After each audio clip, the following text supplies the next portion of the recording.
Assalamualaikum warahmatullahi wabarakatuh. Kembali lagi di channel Aza Mushroom.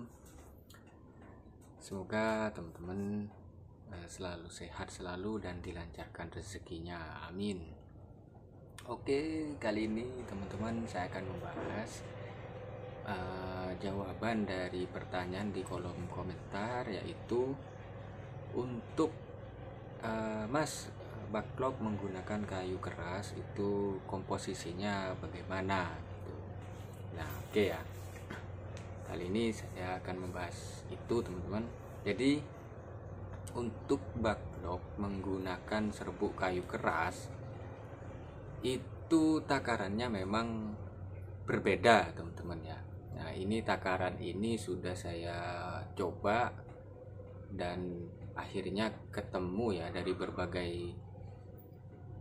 berkali-kali percobaan gitu, teman-teman. Akhirnya ketemu resep ini, teman-teman. Dan resep ini bukan berarti yang paling bagus atau yang paling baik gitu ya. Tapi teman-teman boleh atau searching juga tips-tips dari petani jamur lainnya, dari produsen backlog lainnya, seperti apa komposisi dari backlog menggunakan kayu keras. Nah, kalau di Aza Mushroom itu takarannya seperti ini, teman-teman.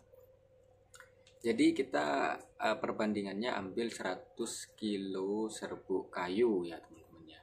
100 kilo serbuk kayu itu kalau menggunakan serbuk lunak atau sengon misalkan, itu dari 100 kilo serbuk kayu untuk kapurnya pakai 3 kilo. Nah, untuk ini kapur bangunan ya. Kalau untuk dedaknya 15 sampai 20 kilo, teman-teman. Nah, itu untuk serbuk lunak. Kalau untuk serbuk kayu keras, nah ini untuk 100 kilo serbuk kayu keras itu menggunakan kapur 4 kilo. Kapur 4 kilo sama dedak itu ditambah porsinya jadi 25 atau 30 kilo. Nah, kenapa kapur dan dedaknya ini ditambah, Mas? Nah, untuk kapurnya ini mungkin pengaruhnya nggak signifikan, teman-teman, karena hanya ditambah 1 kilo. Ini hanya membantu di proses fermentasi nantinya. Nah, dedaknya ini nutrisinya ditambah, alasannya adalah untuk mempercepat pertumbuhan miselium dan untuk mempercepat tumbuhnya jamur. Loh, Mas, kan serbuk kayu keras itu nutrisinya lebih tinggi, Mas. Tapi kenapa tambahan nutrisinya atau berupa dedak ini ditambah, bukannya harusnya dikurangi? Nah, logika saya sebelumnya seperti itu, teman-teman. Karena serbuk kayu keras ini nutrisinya lebih tinggi, harusnya di nutrisi tambahan itu tidak perlu terlalu banyak. Ternyata itu pengaruhnya di pertumbuhan miseliumnya cenderung lebih lambat, dan untuk menghasilkan jamur itu dia lama, teman-teman. Nah, kok bisa, Mas? Nah, karena kayu keras ini dia itu teksturnya itu ya dia lebih keras, teman. Tingkat kekerasannya itu lebih keras, sehingga untuk nutrisi yang bisa diserap oleh jamur itu sedikit lebih lambat dibandingkan ketika kita menggunakan serbuk kayu lunak. Nah, karena itu dedaknya kita tambah. Tujuannya adalah ketika dalam proses perambatan miselium itu nantinya si akar jamur ini itu menyerap nutrisi dari dedak, teman-teman. Nah, dari serbuknya diserap, tapi kan tadi itu keras ya, kayu keras. Jadi yang terserap itu mungkin sedikit lambat, sehingga perlu tambahan nutrisi berupa dedak itu, teman-teman, supaya dia tumbuhnya cenderung normal ya. Atau meskipun lebih lambat itu, tapi nggak signifikan, teman-teman, lambatnya. Nah, Itu ya teman-teman. Dan untuk menumbuhkan jamur juga sama.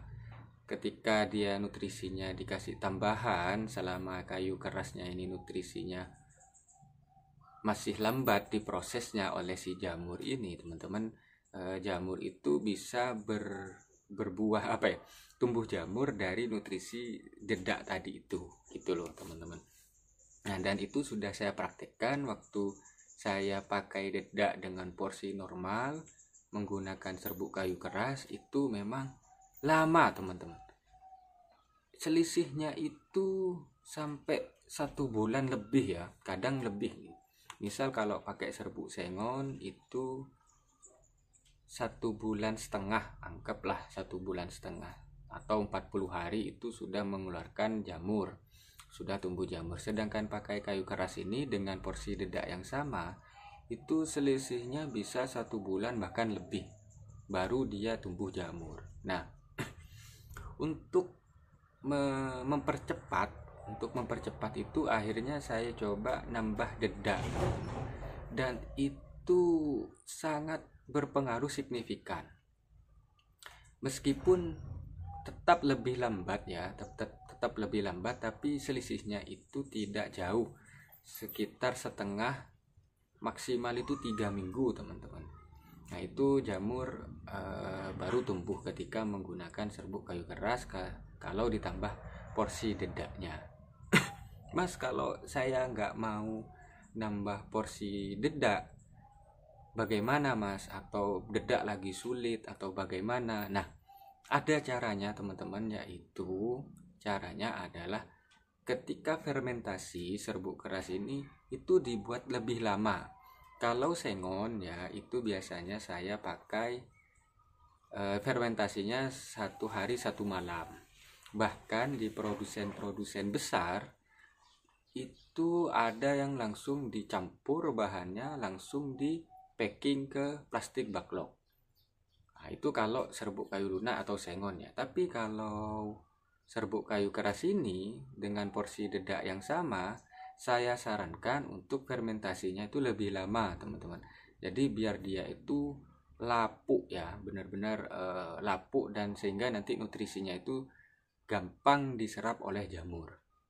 Kalau kita lihat di alam teman-teman, memang jamur ini tumbuhnya itu di kayu-kayu yang sudah lapuk, bukan kayu-kayu yang baru ditebang dapat 1 minggu tumbuh jamur gitu. Enggak, tapi sudah berbulan-bulan, sudah lapuk, baru dia biasanya tumbuh jamur. Nah, itu konsepnya sama dengan ketika budidaya atau memproduksi backlog teman-teman. Ketika serbuk kayu keras ini kita fermentasi lebih lama, jadi dia itu benar-benar nanti tingkat kelapukannya itu sudah bagus, penyerapan nutrisi oleh jamur ini juga akan lebih baik teman-teman. Nah, itu ya. Jadi itu teman-teman ketika kita menggunakan serbuk kayu keras. Dan juga perbedaannya ada di berat backlog atau kadar air teman-teman. Kalau pakai serbuk sengon dengan plastik ukuran 18x35 itu beratnya 1,3 teman-teman ya, 1,2 maksimal 1,3. Nah, kalau kita pakai serbuk kayu keras itu ditambah ya teman-teman ya, bobotnya itu dengan plastik yang sama 18x35 itu bobotnya minimal ya, minimal itu teman-teman 1,3 itu sudah minimal. Yang bagus berapa Mas? Idealnya adalah 1,3,5 atau 1,4 teman-teman. Nah, ada yang pakai 1,5, ada dengan plastik ukuran 18x35, tapi saya sarankan teman-teman ambil di 1,4 untuk beratnya ya. Kenapa? Karena itu ya bisa dibilang sedang teman-teman. Karena kalau nanti kelebihan kadar air, si akar jamur ini atau miselium ini juga akan kesusahan untuk dia full, untuk segera penuh itu dia akan kesusahan. Jadi idealnya beratnya adalah 1,4 ya, kurang dikit ataupun kalau lebih juga jangan terlalu banyak teman-teman. Nah itu ya, semoga jawaban ini bisa menjawab pertanyaan dari yang sudah berkomentar tadi, dan terima kasih karena sudah berkomentar. Teman-teman yang ada pertanyaan juga silahkan teman-teman ketik di kolom komentar seputar jamur tiram, nanti saya akan jawab. Nah, oke teman-teman, semoga video ini bermanfaat. Saya minta tolong untuk teman-teman juga bantu channel ini dengan cara subscribe, like, komen, dan share ya. Oke, terima kasih. Sampai jumpa di video berikutnya. Wassalamualaikum warahmatullahi wabarakatuh.